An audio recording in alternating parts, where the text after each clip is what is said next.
I have mashed my mushrooms and I'm going to add the Parmesan cheese. Again, you can use fresh. I'm using canned because it's what I have.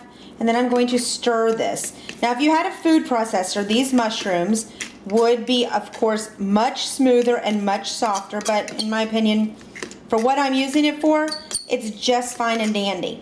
And I'm going to show you another way to use it because I'm only making one Wellington, and I'll have the mushrooms left. Now, the juice that was in here that we transferred from the pan, I actually poured it in the mushrooms that I sauteed that I'm going to serve with our steak because that juice is phenomenal. So what we've got is we've got puff pastry. Let me move this out of the way so I can let you see everything. Again, don't poke your meat. You don't want all of those yummy juices to seep out. But we've got our puff pastry. This is just a standard puff pastry. I'm using Pepperidge Farm puff pastry sheets. They come frozen, so make sure that you defrost them. And then you want to pinch together because they're folded when they're frozen. You want to pinch together so that they don't, the seams don't open up. Now, let's put our mushroom pate first. And we're going to put it right in the center, the same place that we're going to put our steak. Very simple. Dun-dun-dun.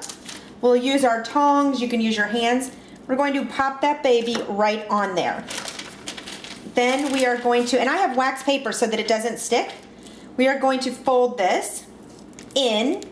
And I will tell you that I probably could have used just half of the puff pastry, but I wasn't thinking at the time. So we are going to fold this in, and there's something better than yummy puff pastry. Perfect. Just like that. We're going to turn it over. And this is what we are going to serve. You can form it so it gets a nice little ball. And then what I'm going to do is I'm going to have an egg, a little bit of this egg wash on top so that it has a nice golden brown coloring when it's cooked. There.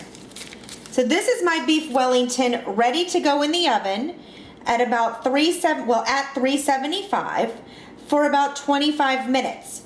So I'll see you in a minute. We have just pulled out the Wellington. Look how beautiful and crisp this crust is, this puff pastry crust. Oh my gosh, can you see that? Oh, I'm in heaven, just like heaven. Do you see that? If that is not cooked to perfection, oh my gosh, I have to like go in. I have to zoom in, baby. Can you see this? That is a perfect Wellington.